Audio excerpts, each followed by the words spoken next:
오늘의 말씀은 마태복음 1장 18절에서 25절까지의 말씀입니다. 예수 그리스도의 나심은 이러하니라. 그의 어머니 마리아가 요셉과 약혼하고 동거하기 전에 성령으로 잉태된 것이 나타났더니 그의 남편 요셉은 의로운 사람이라 그를 드러내지 아니하고 가만히 끊고자 하여 이 일을 생각할 때에 주의 사자가 현몽하여 이르되 다윗의 자손 요셉아 내 아내 마리아 데려오기를 무서워하지 말라. 그에게 잉태된 자는 성령으로 된 것이라. 아들을 낳으리니 이름을 예수라 하라. 이는 그가 자기 백성을 그들의 죄에서 구원할 자이심이라 하니라. 이 모든 일이 된 것은 주께서 선지자로 하신 말씀을 이루려 하심이니 이르시되 보라 처녀가 잉태하여 아들을 낳을 것이요 그의 이름은 임마누엘이라 하리라 하셨으니 이를 번역한즉 하나님이 우리와 함께 계시다 함이라. 요셉이 잠에서 깨어 일어나 주의 사자의 분부대로 행하여 그의 아내를 데려왔으나 아들을 낳기까지 동침하지 아니하더니 나음에 이름을 예수라 하니라. 아멘. 예수님이 이 땅에 오신 성탄은 복된 소식입니다. 기쁜 소식, 좋은 소식입니다.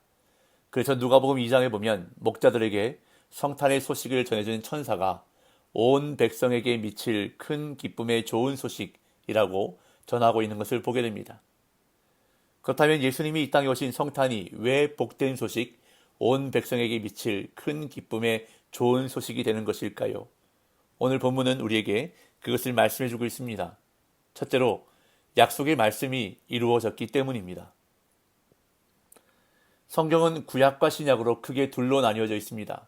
구약이라는 뜻은 옛 언약이라는 의미이고 신약이라는 뜻은 새 언약이라는 의미입니다.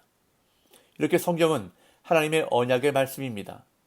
예수 그리스도께서 이 땅에 오시기 전 하나님께서 하나님의 백성들과 맺으신 언약이 바로 옛 언약 구약이며 예수님께서 이 땅에 오셔서 맺으신 새로운 언약이 바로 새 언약 신약입니다.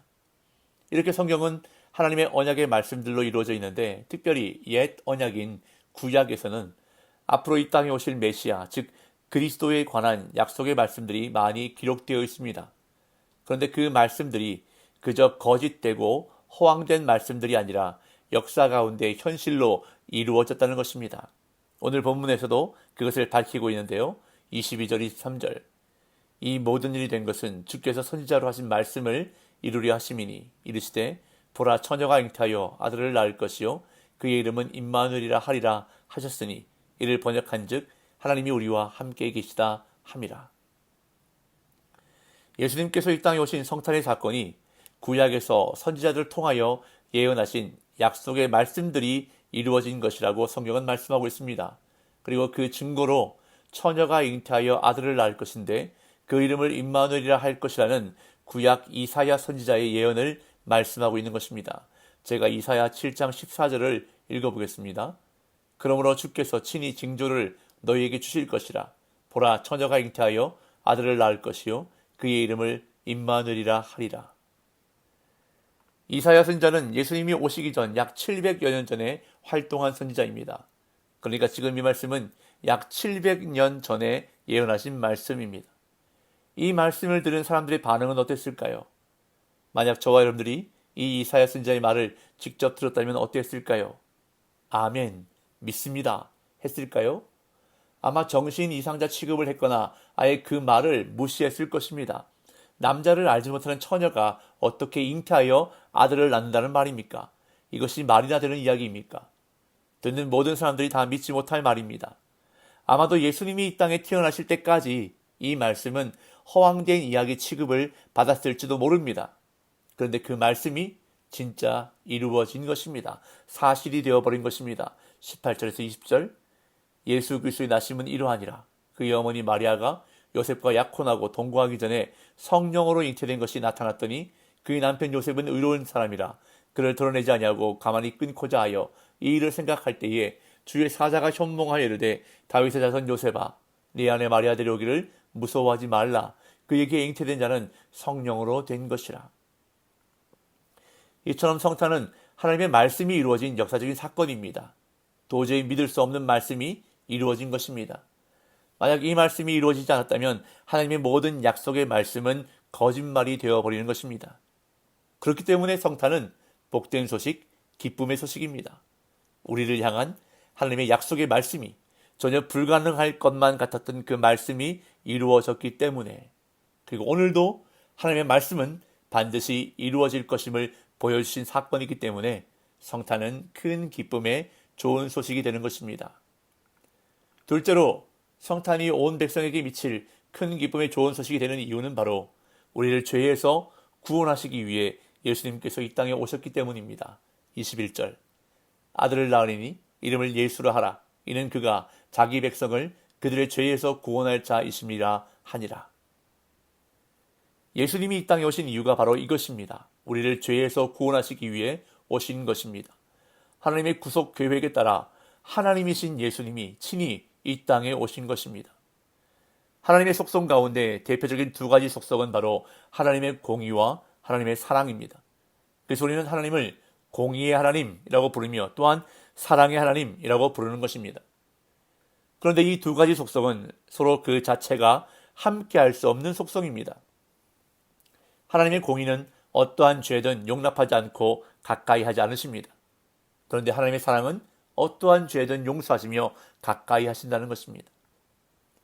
이 이해할 수 없는 하나님의 두 가지 속성으로 인하여 예수님이 이 땅에 오신 것입니다. 공의의 하나님은 죄인인 인간을 하나님의 나라에 오게 하실 수 없습니다. 왜냐하면 하나님과 죄는 가까이 할 수 없는 것이기 때문입니다. 그렇기 때문에 원죄를 가진 인간은 누구나 다 영원한 형벌을 받고 죽을 수밖에 없었던 것입니다. 그런데 사랑의 하나님은 인간을 죽게 내버려 두실 수가 없으셨던 것입니다. 너무나 사랑하셨기 때문에 인간을 구원하시려는 계획을 세우셨던 것입니다. 그러나 공의의 하나님의 속성이 그 죄를 가까이 할 수 없기에 누군가 그 죄를 대신해서 죽어야만 했습니다. 하지만 죄인은 죄인을 대신해서 죽을 수가 없었습니다. 죄가 없는 자가 대신 죽어야 했습니다. 그래서 죄 없으신 하나님이 직접 오신 것입니다. 남자의 씨로 태어나게 되면 역시 원죄를 가지고 태어나는 것이기에 남자의 씨가 아닌 성령으로 잉태되었던 것입니다. 그리고 그 죄 없으신 예수님께서 우리의 죄를 대신하여 십자가에 달려 죽으신 것입니다. 그렇기 때문에 성탄은 바로 온 백성에게 미칠 큰 기쁨의 좋은 소식이라는 것입니다. 셋째로 성탄이 우리에게 복된 소식, 좋은 소식, 기쁨의 소식이 되는 이유는 바로 하나님이 우리와 함께 하신다는 소식이기 때문입니다. 오늘 본문에서 예수님의 또 다른 이름을 임마누엘이라고 말씀하십니다. 그리고 그 뜻은 하나님이 우리와 함께 계시다라는 뜻이라고 말씀하십니다. 23절 보라 처녀가 잉태하여 아들을 낳을 것이요 그의 이름은 임마누엘이라 하리라 하셨으니 이를 번역한즉 하나님이 우리와 함께 계시다 함이라. 이것이 바로 은혜요 복입니다. 하나님께서 함께 하시는 것이 놀라운 복이라는 것입니다. 성경은 이것을 우리에게 말씀하고 있습니다. 하나님이 함께 하시는 것이 가장 큰 복이라는 것입니다. 하나님이 함께 하시는 사람이 가장 큰 복을 받은 사람이라는 것입니다. 성경 인물 가운데 많은 복을 받은 사람, 형통의 사람이라고 하면 우리는 요셉을 떠올립니다. 그리고 성경도 그가 형통했다고 말씀하고 있습니다. 그런데 그가 형통했다고 표현할 때마다 성경은 하나님이 그와 함께 하셨다고 말씀하고 있습니다. 창세기 39장 2절과 23절을 제가 읽겠습니다.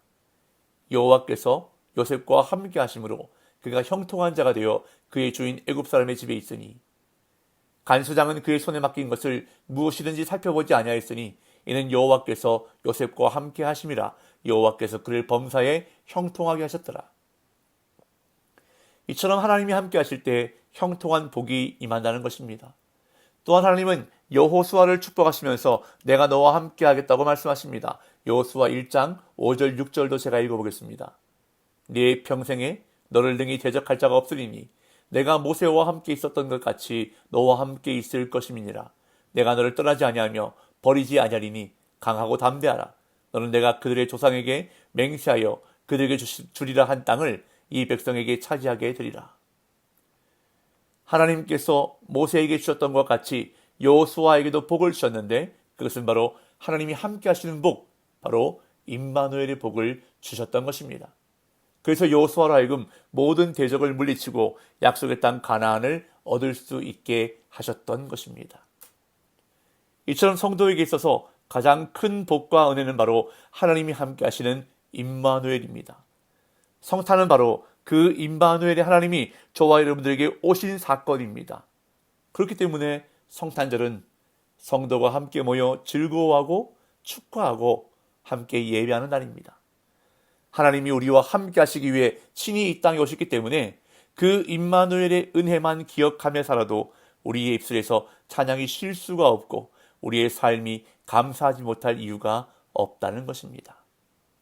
임마누엘의 은혜를 기억하고 찬양하며 감사하는 복된 성탄 되시기를 예수님의 이름으로 축복합니다.